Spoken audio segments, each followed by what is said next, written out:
কারণে আমার কাছে কিন্তু খুব বেশি কাজ আসে না। আমি সেদিন একজনের সঙ্গে কথা বলছিলাম, সেও আমাকে বলছিল হ্যাঁ তোমাকে নিয়ে আসলে মাথায় আসে না, কারণ তোমাকে খুব বেশি দেখা যায় না।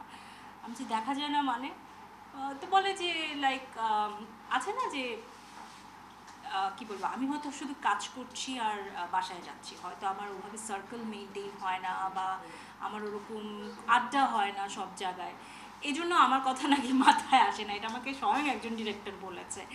সো মেবি এটা একটা কারণ হতে পারে, আমি হয়তো খুব বেশি সেলে আজটা মেনটেন করি না, আমার কাছে আসলেই কাজ কম আসে।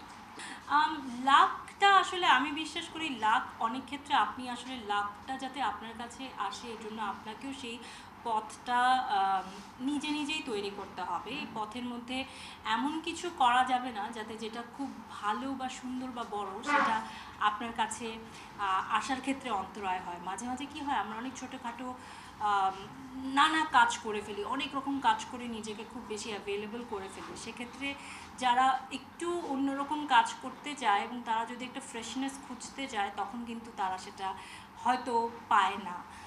যেমন তুফানের ক্ষেত্রে অনেকটা তাই ছিল।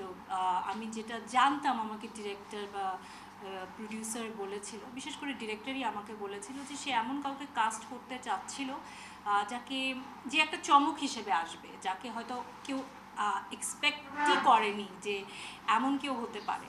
কারণ যেহেতু অভিনেতা ছিলেন শাকিব খান, তো উনার পাশে কে হতে পারে এটার স্পেকুলেশন নানা রকম অনেকেই করে থাকেন, বিশেষ করে যারা বেশ পপুলার পরিচিত মুখ, তাদের মাঝ থেকেই সবাই চিন্তা করে থাকেন। তো রাফি আসলে সেই জিনিসটাই ব্রেক করতে চেয়েছিল, এবং আমিও চাই যে আমাকে নিয়ে আসলে ওভাবেই ভাবা হোক বা কাজ করা হোক, যেখানে আমি একটা চমক হিসেবে একটা এলিমেন্ট হতে পারি বা যোগ করতে পারি। এই ভাবনাটা কাজে মানে মাথায় থাকে বলে হয়তো আমি একটু আস্তে ধীরেই কাজ করি।